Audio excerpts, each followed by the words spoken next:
స్వాతంత్రం సంపాదించుకొని 80 సంవత్సరాలు అయింది. బ్రిటిష్కి వ్యతిరేకంగా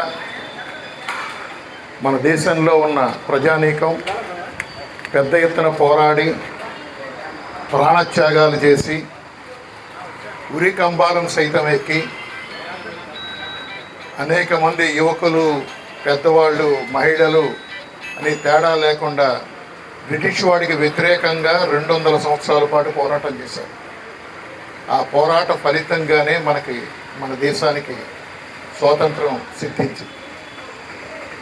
ఈ దేశంలో ఉన్న ప్రజలందరికీ కూడా సమానత్వం ఇస్తామని, సుఖ సంతోషాలతో బ్రతికేటట్టుగా అన్ని అవకాశాలు కల్పిస్తామని, స్వాతంత్రోద్యమం, స్వాతంత్ర ఫలాలు ఏవైతే ఉన్నాయో ఫలాలందరికీ కూడా చెందుతాయని చెప్పి నాడు చెప్పారు. ఈ నేపథ్యంలోనే 80 సంవత్సరాలు గడిచాయి ఈ రోజు దాకా. కానీ ఆచరణలో చూస్తే ఏం జరిగింది? సమానత్వం అందరికీ రాలేదు. చట్టం కొంతమందికే చుట్టంగా ఉంది. ఏదైతే సమాజంలో సహజ వనరులు ఉన్నాయో ఈ వనరులు అతి కొద్ది మందికి చేరుతున్న పరిస్థితి ఉంది. స్వాతంత్రం వచ్చినాడికి ఈ దేశంలో ఉన్న అత్యంత సంపన్నులు ఎవరైతే ఉన్నారో ఒక 50 మంది తాలూకు ఆస్తి ఒక 50 కోట్లయితే, అక్కడ మరికొంతమంది ఆస్తి ఒక 300 కోట్లయితే, ఈరోజు కేవలం అంబానీ ఆస్తి లక్షల కోట్లు. ఈ దేశంలో ఒక 300 మంది అత్యంత కుబేరుల సంపద ఇవాళ దేశంలో 1,38,000 కోట్ల రూపాయలు. ఎక్కడి 300 కోట్లు, ఎక్కడి 1,38,000 కోట్ల రూపాయలు?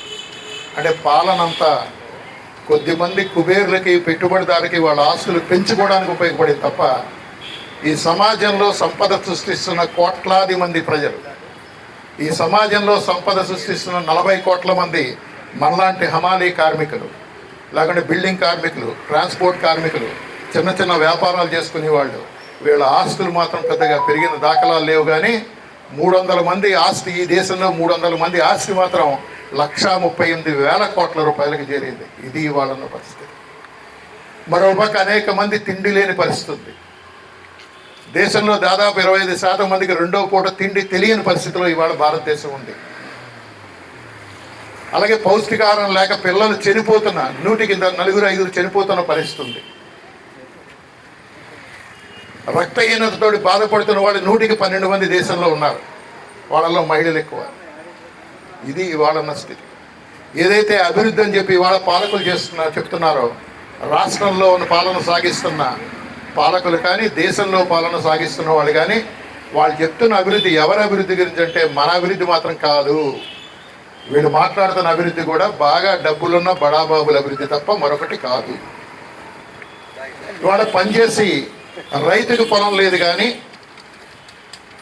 పెద్ద పెద్ద కార్పొరేట్ కంపెనీలకి గ్రీన్ ఎనర్జీల పేరిట లక్షల ఎకరాలు దారాదత్తం చేస్తున్న పరిస్థితి. సాక్షాత్తు ప్రధానమంత్రి గారి రాష్ట్రమైన గుజరాత్లోనే అదానీలకి, అంబానీలకి లక్షల ఎకరాలు కట్టబెడుతున్న పరిస్థితి. బీహార్లో ఎకరం రూపాయి చొప్పున 1000 ఎకరాలు కట్టబడుతున్న పరిస్థితి. మన రాష్ట్రంలో కూడా ఇంకా చౌకగా పొలం లభిస్తోంది కార్పొరేట్ కంపెనీలకి. ఎంత అంటే 99 పైసలకే. ఇది ఇవాళ ఉన్న స్థితి. అంటే ఈ స్వాతంత్రం దేనికోసం అయితే మనం పోరాడి మన పూర్వీకులు ప్రాణత్యాగాలు చేసి, మహిళలు కూడా ఒక పక్కన బ్రిటిష్ వాళ్ళు బట్టలు ఊడదీస్తున్న జాతీయ జెండాని వదలకుండా పోరాడిన చరిత్ర మనది. ఇవాళ అటువంటి చరిత్ర ఏదైతే ఉందో ఆ చరిత్రని కొంతమంది అభివృద్ధికి మాత్రమే పాలకులు వినియోగిస్తున్న పరిస్థితి ఉంది. ఈ నేపథ్యంలోనే అందరికీ సమానత్వం కావాలి, అభివృద్ధి ఫలాలు, స్వాతంత్రోద్యమ ఫలాలు అందరికీ దక్కాలని చెప్పి పెద్ద ఎత్తున పోరాటాలు కూడా జరుగుతున్న పరిస్థితి. ఇవాళ రైతాంగం ఢిల్లీ దగ్గర 700 మంది ప్రాణాలు కూడా పోగొట్టుకుని, దేశం అంటే అందరి కోసం, రైతుల కోసం, అందరి కోసం అని చెప్పి కార్పొరేట్ కంపెనీలకు అనుకూలంగా తెచ్చిన వ్యవసాయ చట్టాలకు వ్యతిరేకంగా పోరాడిన చరిత్ర ఉంది. ఇవాళ నీట్ ఎగ్జామ్ ఏదైతే లీక్ అయిందో, లీక్ అయితే దాని మీద దేశంలో ఉన్న యువత మొత్తం కదిలి ఆ మంత్రిని రాజీనామా చేసేదాకా యువత కదిలిన పరిస్థితి వాళ్ళకి కనిపిస్తుంది. అంటే ఆ పోరాటాల స్ఫూర్తితో ఈ దేశంలో ఉన్న సంపద ప్రజలందరికీ చెందాలి, అభివృద్ధి ఫలాలు ప్రజలందరికీ చెందాలని చెప్పి మనందరం కూడా మరో స్వాతంత్రోద్యమాన్ని లేవదీయాల్సిన పరిస్థితిలో మనం ఇక 80వ స్వాతంత్ర దినోత్సవాన్ని మనం గడుపుకుంటున్నాం. ఇది మనం మర్చిపోం. ఈ దేశంలో సంపద సృష్టిస్తుంది ఎవరు?